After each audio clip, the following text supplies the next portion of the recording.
শহরের ব্যস্ত রাস্তায় এক বৃদ্ধ বানর আর তার ছোট্ট নাতি। পরনে ছেঁড়া কাপড়, চোখে মুখে কেবল বেঁচে থাকার আকুতি। কিন্তু নিষ্ঠুর শহর তাদের দিকে ফিরেও তাকায় না। হঠাৎ একটি দ্রুতগামী গাড়ি বৃদ্ধ দাদুকে সজোরে ধাক্কা দিয়ে চলে যায়। রক্তাক্ত অবস্থায় দাদু রাস্তায় পড়ে কাতরাতে থাকেন, আর চারপাশে জমে থাকা ভিড় সাহায্যের বদলে কেবল হাসাহাসি আর তামাশা করতে থাকে। ছোট্ট বানরটি দাদুকে বাঁচাতে হাসপাতালে নিয়ে যায়, কিন্তু সেখানেও বাধা, টাকা ছাড়া চিকিৎসা নেই।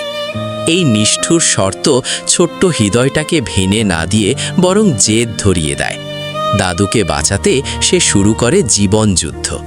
কখনো গাড়ি ধোয়া মোছা, কখনো হোটেলের নোংরা বাসন মাজা, আবার কখনো পিঠে ভারী বস্তা নিয়ে ডেলিভারি দেওয়া। হাড় ভাঙা খাটুনি খেটে সে তিল তিল করে টাকা জমায়। অবশেষে জমানো টাকার বান্ডিল নিয়ে সে হাসপাতালের বিল মেটায়।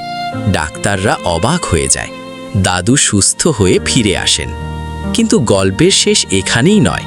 পরিশ্রম আর সততা তাদের ভাগ্য চাকা ঘুরিয়ে দেয়। একদিন যারা তাদের দেখে হাসত, আজ দামি স্যুট আর বিলাসবহুল গাড়িতে তাদের দেখে তারা বিস্ময়ে হতবাক।